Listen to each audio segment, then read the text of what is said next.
അപ്പോൾ അതാണ് ഈ പലർക്കും പല ബുദ്ധിമുട്ടുകളാണ്. ചിലർ പോകുന്നത് കണ്ടത് അവർക്ക് മരുന്ന് ആവശ്യത്തിന് വേണ്ടി പോയി എന്നുള്ളതാണ്. സഹിതം നമുക്ക് ഇപ്പോൾ ഈ ദൃശ്യത്തിലേക്ക് വരാം. അത് പ്രായമായ അമ്മമാരെ ബോട്ടുകളിൽ ഇങ്ങോട്ട് കൊണ്ടുവരുന്ന കാഴ്ചയാണ് കാണുന്നത്. അതായത് ഇപ്പോഴും ആളുകൾ അവിടെ അവശേഷിച്ച് നിൽക്കുന്ന സ്ഥിതിയാണുള്ളത്.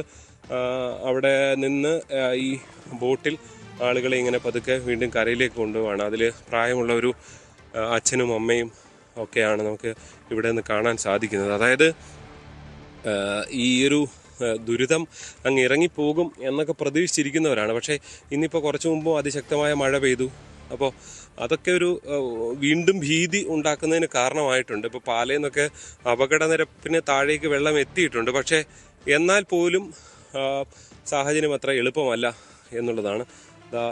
ഇവരിങ്ങനെ കൊണ്ടുപോവാണ്. ഇവർ വീട്ടിൽ വീണ്ടും കഴിഞ്ഞവരാണ് അല്ലേ? അവരോട് സംസാരിക്കാം. വരാം. രണ്ടാം നിലയിൽ നിൽക്കുകയായിരുന്നു അല്ലേ? താഴത്തെ നിലയിൽ നിൽക്കുമായിരുന്നു. താഴത്തെ നില തന്നെ ഞങ്ങൾ അഞ്ച് പേര്. ഈ വീട്ടിൽ തന്നെ തുടരാമെന്ന് എന്താ വിചാരിച്ചേ? വെള്ളം വരുന്നില്ലായിരുന്നു, കാര്യമായിട്ട് വെള്ളം വരുന്നില്ലായിരുന്നു. അതുകൊണ്ട് ഇപ്പോൾ സന്ധ്യ നേരം എടുത്തു കഴിഞ്ഞപ്പോഴത്തേക്ക് വെള്ളം ശരിയായിട്ട് വീടിനകത്തോട്ട് കയറാൻ തുടങ്ങി. ഒരു പേടി വന്നോ അമ്മേ?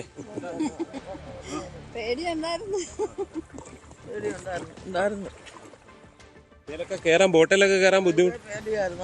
വെള്ളത്തിനകത്താ ഇരിക്കുന്നത്. ഇതിപ്പോ നാട്ടുകാരുടെ ബോട്ടാണോ ചേട്ടാ? ഇവിടെ സേവാഭാരതി ഇന്നലെ മുതൽ കാര്യമായിട്ടുണ്ട്.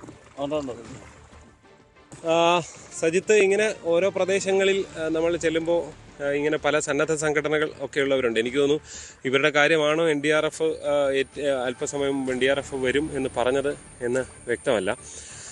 എന്തായാലും ഇങ്ങനെയാണ് ഇവരെല്ലാം പറയുന്നത്. അത് തന്നെയാണ്, വീട് ഒന്ന് വെള്ളം ഇറങ്ങുന്നത് വരെ ഇറങ്ങും എന്ന് വിചാരിച്ചു. പക്ഷേ നേരം വെളുത്തപ്പോൾ കൂടുതൽ വെള്ളം കണ്ടു എന്നുള്ളതാണ്. അപ്പോൾ നമ്മുടെ വെള്ളം, മഴയില്ല എന്നുള്ളത് കൊണ്ട് വെള്ളം ഇറങ്ങുന്നില്ല എന്നൊരർത്ഥമില്ല.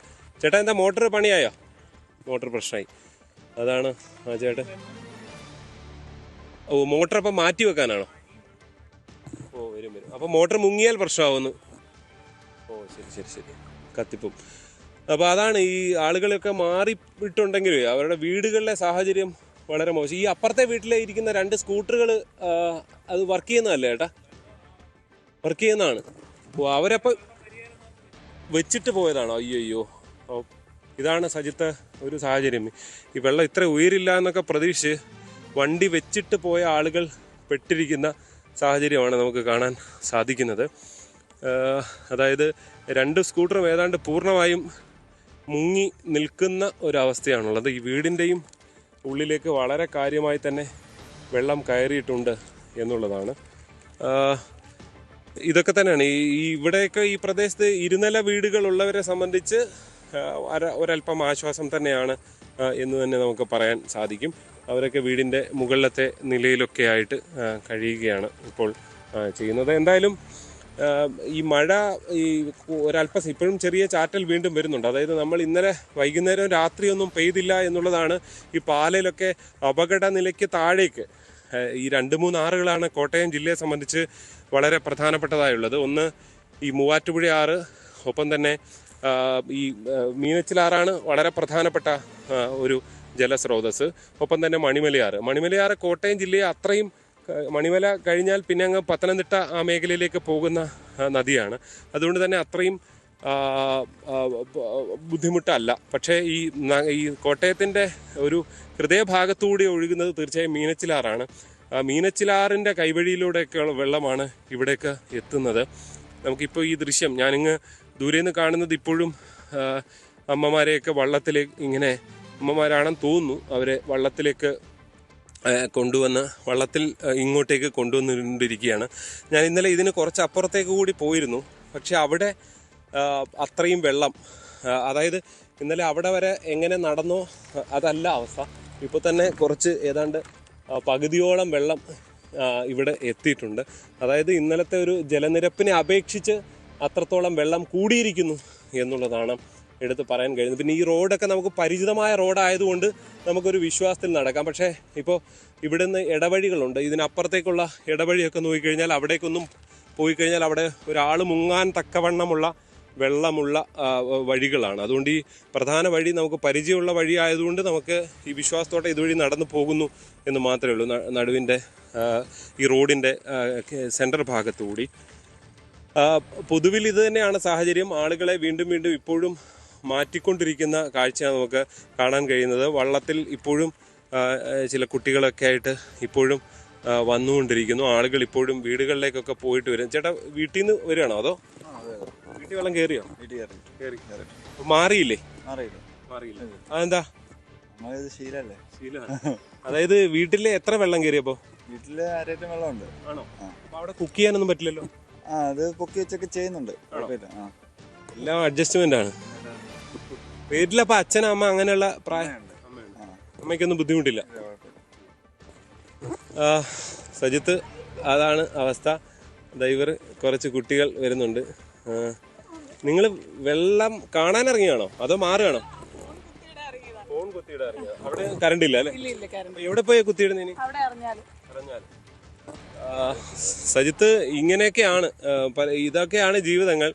നമുക്കറിയാം ഇപ്പോൾ ആരുടെ കാര്യമാണെങ്കിലും ഒരു മിനിറ്റ് പോലും ഫോൺ മാറ്റി വെക്കാൻ പറ്റാത്ത കാലത്ത് ഇപ്പോൾ 2-3 ദിവസമായി ഈ മേഖലയിലൊന്നും ട്രാൻസ്ഫോമറൊക്കെ, അതായത് വെള്ളം കയറി കിടക്കുന്ന പ്രദേശങ്ങളിലൊക്കെ ട്രാൻസ്ഫോർമർ ഓഫ് ചെയ്തിടും. അതായത് ട്രാൻസ്ഫോർമർ വെള്ളത്തിൽ മുങ്ങി നിൽക്കുന്ന പ്രദേശങ്ങളിൽ അവിടെ മറ്റ് തടസ്സങ്ങളൊന്നുമില്ലെങ്കിലും ഓഫ് ചെയ്തിടും. അപ്പോൾ ഇവരുടെയൊക്കെ പ്രശ്നം അതാണ് സ്വാഭാവികമായിട്ടും. പിന്നെ മാത്രമല്ല ബന്ധുക്കൾ ഒക്കെ ഇവരുടെ വിവരങ്ങൾ അറിയാൻ വേണ്ടി ഫോൺ വേണം. ഈ ഇൻ്റർനെറ്റ് ഉപയോഗിക്കുക എന്നുള്ളതിനപ്പുറത്തേക്ക് ഫോൺ കണക്ഷൻ അത്രത്തോളം പ്രധാനമായി നിൽക്കുന്നൊരു കാലമാണ്. അതുകൊണ്ട് തന്നെയാണ് അവരൊക്കെ ഒന്ന് പോയി ഫോൺ ചാർജ് ചെയ്ത് വരാൻ വേണ്ടി പോവുകയാണ് ആ കുട്ടികൾ എന്നുള്ളതാണ്. എന്താ കറണ്ട് ഓണാക്കിയ കറണ്ട് അടിക്കില്ലേ? ഇതുവഴി ആളുകൾക്ക് ഇങ്ങനെ നടന്ന് വീട്ടിൽ പോകാൻ പറ്റുമോ? അല്ല, ട്രാൻസ്ഫോമർ കുഴപ്പത്തിൽ നിൽക്കുന്നിടത്തല്ലേ കംപ്ലൈൻറ്റ് വരും. നമ്മുടെ ഇവിടെ ട്രാൻസ്പോർട്ടൊക്കെ പൊങ്ങിയല്ലേ ഇരിക്കുന്നത്. പക്ഷേ ഇവിടെ എന്തെങ്കിലും അല്ലാതെ വീണ് കിടക്കുകയോ അങ്ങനെയൊക്കെയുള്ള പ്രശ്നം കാണും. ഇപ്പോൾ ഇത് നമുക്കൊന്ന് ഫോൺ പോലും ചാർജ് ചെയ്യാൻ മാർഗ്ഗമില്ല.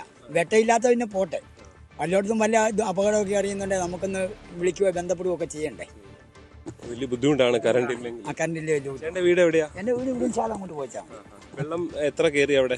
വീട്ടിൽ പരിക്കാത്ത ഇപ്പം മുട്ടിന് താഴെയുണ്ട്. അവിടുന്ന് വീട്ടുകാർ ബാക്കിയുള്ളവരൊക്കെയോ? ഞാൻ എൻ്റെ തറവാടപ്പുറയുണ്ട്, ചേട്ടൻ്റെ വീട്. ഞങ്ങളൊക്കെ ജനിച്ച വീട് അങ്ങോട്ട് അവരെ കൊണ്ട് ആക്കിയിട്ടുണ്ട്. അവിടെ വെള്ളം കയറില്ല. ഇപ്പം 2 പാല് മേടിക്കാൻ, ചായ ചെയ്തിട്ടൊന്നും കുടിക്കാൻ പറ്റിയിട്ടില്ല. കഞ്ഞിക്കുഴി പോയി 2 പാല് ബ്രെഡും ഒക്കെ മേടിക്കാൻ പോകും. രാവിലെ കഴിച്ചില്ലേ? അപ്പോൾ ഇല്ല, ഒന്നും കഴിച്ചില്ല. ഇല്ല. വീട്ടുകാരവിടെ എന്നേലും ചേട്ടൻ ഈ വീടിന് കാവലിരിക്കുകയാണ് ഇവിടെ? ഞാൻ അങ്ങോട്ട് ഇപ്പം വീട്ടിൽ വന്നേ ഉള്ളൂ. വീട്ടിൽ വന്ന് മോട്ടർ പാല് മേടിച്ച് എവിടേക്ക് കൊണ്ടുപോകാൻ? ആ വീട്ടിലേക്ക് കൊണ്ടുപോകാൻ. ഇപ്പം വന്ന് മോട്ടർ കട്ട് ചെയ്ത് മാറ്റണമായിരുന്നു. അല്ലെങ്കിൽ മോട്ടറിന് വേണ്ടി വെള്ളം വന്നാൽ 5000 രൂപ ഉടനെ ഉണ്ടാക്കണ്ടേ. അതുകൊണ്ട് അത് കട്ട് ചെയ്ത് മാറ്റി വെച്ചു. നമ്മൾ വിചാരിക്കാത്ത നഷ്ടമല്ലേ? ഒരു പ്രളയം കഴിഞ്ഞാൽ പല സാധനങ്ങൾ കേടാവുന്നു. ഭയങ്കര ബുദ്ധിമുട്ടാണ്. ഇപ്പം വെള്ളം നമ്മളാരും വരുന്നതല്ല, പ്രകൃതി വരുന്നതാണ്. അതിന് നമുക്ക് ആരെയും കുറ്റം പറയാനൊന്നും പറ്റില്ല. എന്നാലും ചേർന്ന് പോവാന്നുള്ളതേ ഉള്ളൂ നമുക്ക്. പിന്നെ കംപ്ലൈൻറ്റ് ഇല്ലെന്ന് നിങ്ങളെല്ലാം ഒന്ന് നോക്കി മനസ്സിലാക്കിയിട്ട് കറണ്ട് ഓൺ ആക്കുകയാണെങ്കിൽ ഉണ്ടാവും. എന്തായാലും സജിത്ത്, ഓരോ മനുഷ്യരുടെയും ജീവിതവും അനുഭവങ്ങളും എല്ലാം ഓരോ പാഠങ്ങളാണ്. അവർ ഈ ചേട്ടൻ പറഞ്ഞ കാര്യമാണ് അപ്പുറത്തുള്ള ചേട്ടൻ കുറച്ച് മുമ്പ് ചെയ്തുകൊണ്ടിരിക്കുന്നത്. മോട്ടർ കട്ട് ചെയ്ത് മാറ്റുകയാണ്. ഇങ്ങനെ ഓരോ ദിവസവും എത്ര വെള്ളം കൂടും, മോട്ടറിലേക്ക് വെള്ളം കയറുമോ, ഇങ്ങനെയൊക്കെ ഉള്ളത് പലത് നോക്കിയിട്ടാണ് ആളുകൾ ചില വീടുകളിൽ ഇപ്പോൾ സ്കൂട്ടർ ഉപേക്ഷിച്ച് പോയവർക്ക് ഇനി വേറെ വഴിയില്ല. അത് അവിടുന്ന് മാറ്റാൻ ഒരു വഴിയും ഇല്ലാത്ത സാഹചര്യമാണ് ഉള്ളത് എന്നുള്ളതാണ്. അങ്ങനെ ഇടയ്ക്ക് വീട് എന്നുള്ളത് മനുഷ്യന് അത്രയും പ്രധാനപ്പെട്ടതായതുകൊണ്ട് വീട് ഇടയ്ക്കൊന്ന് പോയി നോക്കുക. ഇങ്ങനെയൊക്കെ ചെയ്യുന്നവരാണ് ആളുകൾ കുറേ പേര് ഉള്ളത്. നിങ്ങൾ വീട്ടിൽ നിന്ന് വരികയാണോ അതോ കടയിൽ അവിടെ താമസിക്കുന്നവരാണോ? നമ്മുടെ ഒരു ചേട്ടൻ്റെ കട, നമ്മളവിടെ നിൽക്കുക. അതായത് വീട് ഇവിടെ വെള്ളം കയറി, അതുകൊണ്ട് ഈ കടയിൽ നിൽക്കുകയാണ്. അവിടെ കയറാത്തതുകൊണ്ട് നിൽക്കുകയാണ്. നിങ്ങളും അത് തന്നെ അവസ്ഥ അവിടെ. പക്ഷേ അപ്പോൾ ഭക്ഷണത്തിന് എന്ത് ചെയ്യും നിങ്ങൾ? ഭക്ഷണം മേടിച്ചിട്ട് വരും. കറണ്ട് ഇല്ലല്ലോ, ഒരു വഴിയില്ല. ആകെ ഈ സ്ഥിരം ശീലമാണോ ഇത്? നിങ്ങൾ ഇവിടെ ഉള്ളവർ തന്നെയാണ്? കൂടുതൽ വാർത്തകൾക്ക് News 18 Keralam YouTube channel subscribe ചെയ്യുക.